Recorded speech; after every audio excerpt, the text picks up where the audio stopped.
Bonjour, je vais vous présenter un diaporama sur le remboursement de la rééducation respiratoire, évidemment avec un focus sur ces nouveaux actes qui viennent d'apparaître. Alors, les compétences du kiné, les voilà en termes de rééducation respiratoire. Donc vous pouvez participer à la rééducation respiratoire et aussi au cours de cette rééducation, pratiquer des aspirations rhinopharyngées et des aspirations trachéales, mais uniquement chez un patient trachéotomisé ou intubé. Administrer des aérosols, et mettre en place une ventilation par masque et mesurer le débit respiratoire maximum. Voilà. Alors, pour ce qui est du remboursement, il faut se reporter à l'article 5 du chapitre 2 du titre 14 de la nomenclature. Donc, quand on réalise ces actes, il y a les règles générales de la nomenclature et du titre 14 qui s'appliquent, avec une durée de séance en principe qui est de 30 minutes, sauf exception précisée dans le texte, et pas de cumul de cotation dans la même séance, sauf une exception qui est celui du désencombrement urgent. C'est la seule exception au titre 14. Alors, en bas, je vous ai fait une petite info sur cet acte BPC, de rééducation motrice, de respiratoire et motrice, qui était dérogatoire dans le cadre de Prado BPCO. Je ne sais pas si parmi vous, il y a des kinés qui ont participé qui ont pris des patients dans le cadre de Prado BPCO.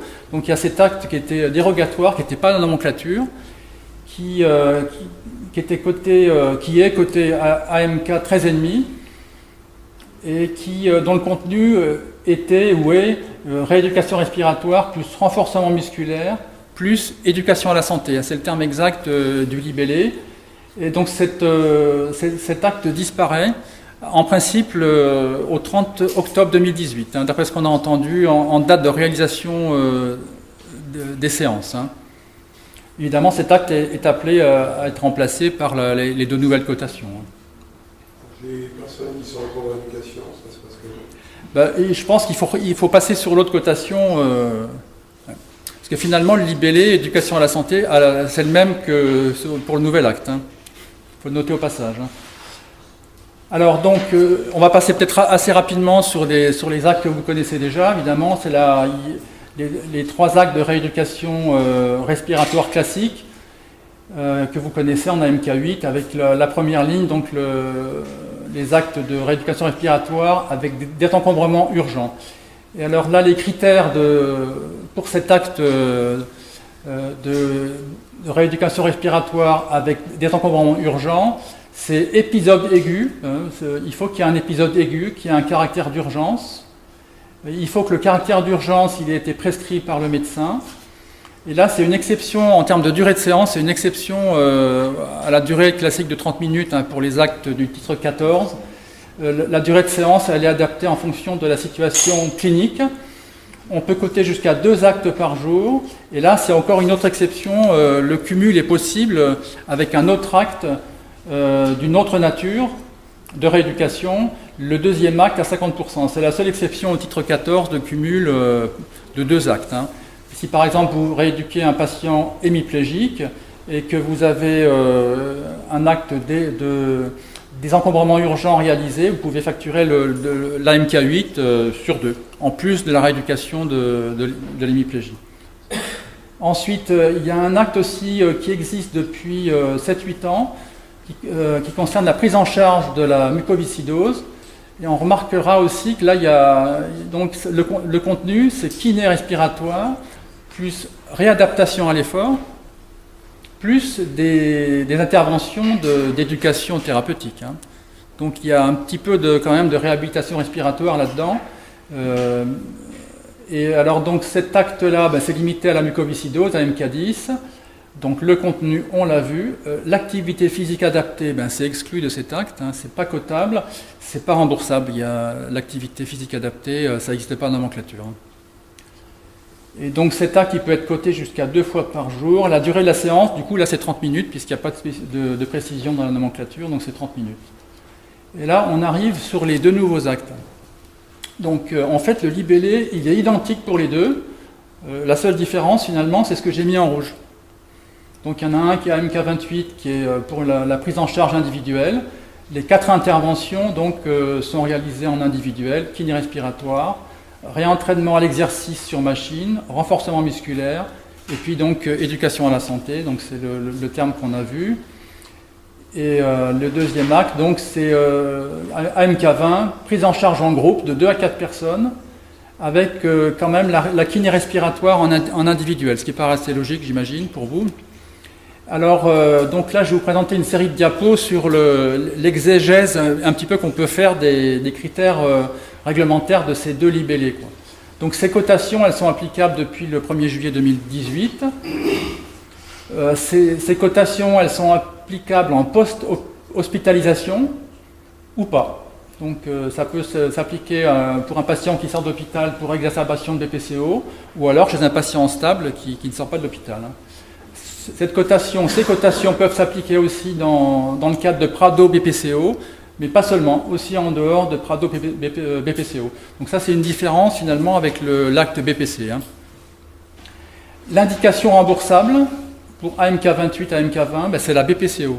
Donc ça exclut par principe l'asthme ou les autres pathologies respiratoires chroniques. Donc l'indication remboursable, c'est la BPCO avec handicap respiratoire chronique en affection de longue durée. C'est ce qu'il y a écrit là, affection longue durée. Est-ce que ça veut dire affection longue durée exonérante, ALD30, ou affection longue durée non exonérante? Ça existe aussi. Donc ça, c'est un point d'interrogation, mais on peut penser que c'est plutôt ALD30, puisque la réhabilitation respiratoire, elle est indiquée chez les patients qui sont relativement évolués en BPCO, stade 2, 3, 4, sachant que les critères de l'ALD30 pour la BPCO, c'est les stades de 3 et 4, c'est-à-dire PaO2 inférieur à 60 ou PaCO2 inférieur à 50 ou VEMS inférieur à 50% de la théorique. Donc, a priori, les patients que vous allez voir arriver, ils auront une prescription sur Bizone. Les patients en LD30, la prescription se fait sur Bizone. Ensuite, il y a la question du prescripteur. Qui peut prescrire ces 2 nouvelles cotations? Donc il n'y a pas de restriction posée par la NGAP à l'article 5 en termes de qualité de prescripteur. Donc un généraliste peut prescrire ces actes, d'un point de vue purement réglementaire, en termes de remboursement. Par contre, on sait que la réhabilitation respiratoire, ça ne peut pas se faire sans qu'il y ait plus qu'un avis pneumologique ou de médecin de médecine physique et de réadaptation. La HAS préconise pour la réhabilitation respiratoire les séances de kiné sont débutées après une consultation pneumologique, une épreuve d'effort. Il y a une nécessité de prescription des composantes de la réhabilitation respiratoire par le pneumologue ou le médecin MPR. Donc systématiquement, il y a un avis spécialisé et puis plus que ça, une expertise de pneumologue ou de médecin MPR dans le cadre de ces prises en charge. Ensuite, ça c'est le contenu, une diapo sur le contenu et les conditions de réalisation des séances. Donc il y a quatre types d'interventions. Donc la première, c'est la kiné respiratoire, qui se fait donc systématiquement individuelle. Et les 3 suivantes peuvent se faire en individuel pour la MK28 et en groupe de 2 à 4 pour la MK20. Vous noterez en bas toujours l'activité physique adaptée, donc c'est exclu de cet acte. Pourtant, ça fait quand même partie de la réhabilitation respiratoire, mais c'est exclu, c'est jamais remboursable. Alors, la durée de ces actes, ces 2 actes, à MK28 à MK20, c'est de l'ordre de 1h30. Ça veut dire que chaque patient, en fait, il doit bénéficier, pour respecter la nomenclature, de 1h30 de soins en individu, enfin, je veux dire, face au kiné, une prise en charge directe du kiné, en continu ou en fractionné. En continu ou en fractionné, quelle que soit la prise en charge, qu'elle soit individuelle ou en groupe. En sachant qu'il y a 1h30 de prise en charge personnelle effectuée par le kiné. L'autorééducation, ça ne rentre pas dans la cotation, dans la facturation.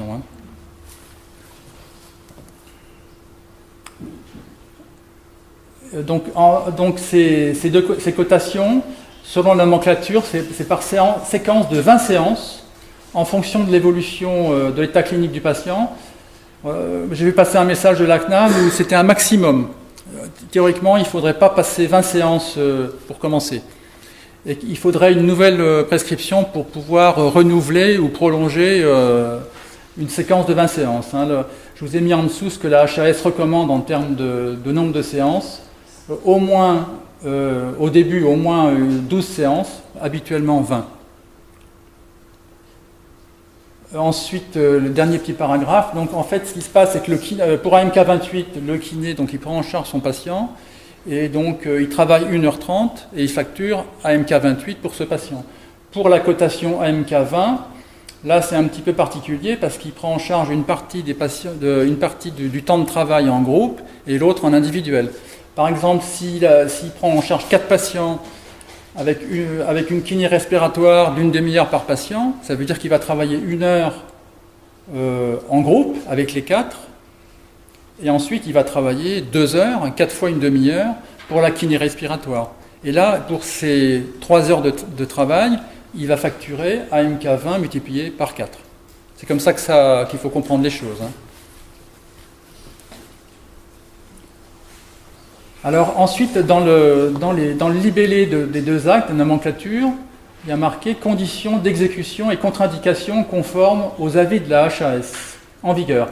Donc là, j'ai mis une liste de référentiels, il y en a sûrement encore d'autres, les principaux. Donc ça finalement, les avis de la HAS, ça devient des critères de remboursement. Donc pour que l'acte soit remboursable, il faut être en conformité avec les recommandations de la HAS sur la réhabilitation respiratoire. Alors les indications de la réhabilitation respiratoire pour la HAS, c'est stade 2, 3 et 4 de la BPCO, avec en plus une incapacité, disons, respiratoire, dyspnée, ou une diminution de tolérance à l'effort, et ou un handicap d'origine respiratoire qui en résulte, c'est-à-dire une réduction des activités sociales, professionnelles ou personnelles. Donc ça, c'est les indications pour la HAS, sauf contre-indications, notamment cardiovasculaires, coronariennes. Je crois qu'il y a 30% des BPCO qui ont une pathologie cardiovasculaire. Qu'est-ce qu'elle dit la HAS? Elle dit aussi que la réhabilitation respiratoire nécessite une prise en charge multidisciplinaire et une coordination des professionnels. Ça veut dire qu'un kiné, dans son cabinet, il ne pourra pas faire de la rééducation, côté ses actes, sans travailler en coordination et peut-être même idéalement en réseau avec d'autres kinés, avec les spécialistes. Je pense que c'est ça qu'il faut comprendre. L'éducation thérapeutique du patient, ça s'inscrit dans le parcours de soins du patient. Elle peut être réalisée, cette éducation thérapeutique, dans le cadre de programmes autorisés par les ARS, mais aussi en dehors de ces programmes, par des médecins ou des kinés ou des auxiliaires médicaux qui ont été formés, mais qui peuvent être libéraux.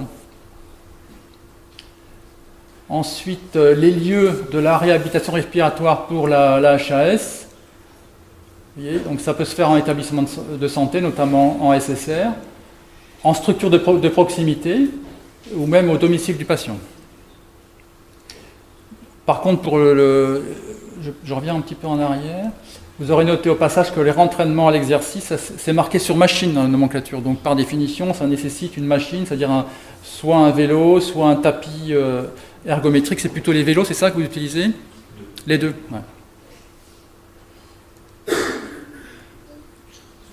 Et en bas, en principe, dans le cadre de la réhabilitation respiratoire, il faut anticiper le maintien des acquis après la période de réhabilitation et anticiper en sachant qu'après cette phase initiale, il faut continuer, le patient doit continuer à se prendre en charge et puis le kiné peut éventuellement intervenir, mais là ces interventions elles ne sont pas remboursables, que ça ne répond pas aux critères de nomenclature, sauf pour la rééducation respiratoire évidemment.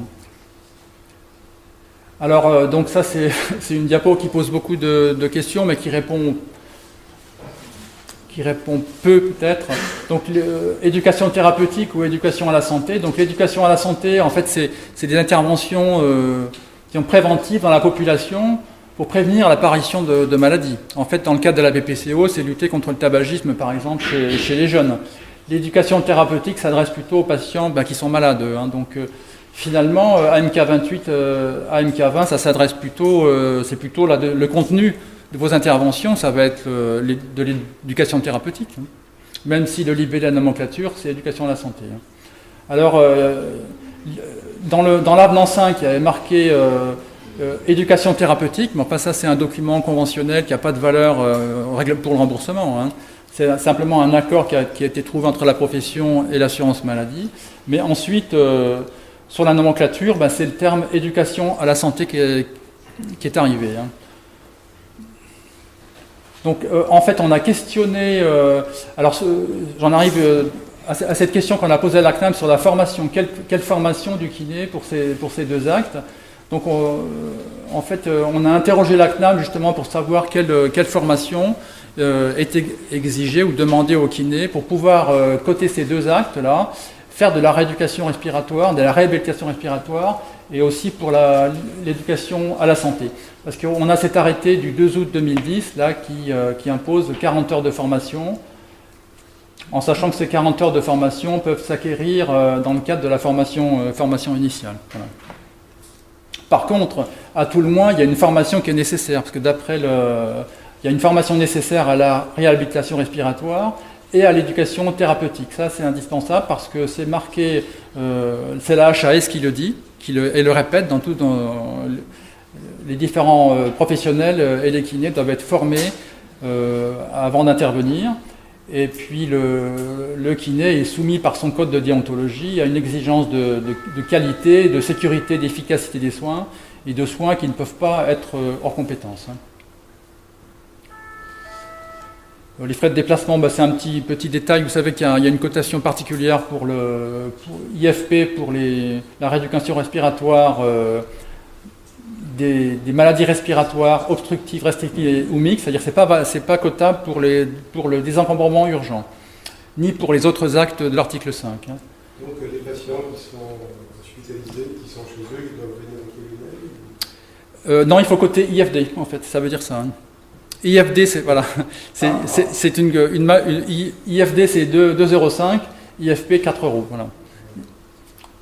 Et puis j'avais fait une petite diapo aussi sur le sevrage tabagique. Vous savez que vous pouvez prescrire les substituts nicotiniques, ça rentre évidemment dans la réhabilitation respiratoire que d'arrêter de fumer.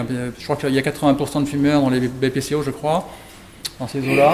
Donc vous pouvez prescrire, si vous savez manier ces médicaments, vous pouvez prescrire ces substituts. Hein. Voilà. Je crois que j'ai fini.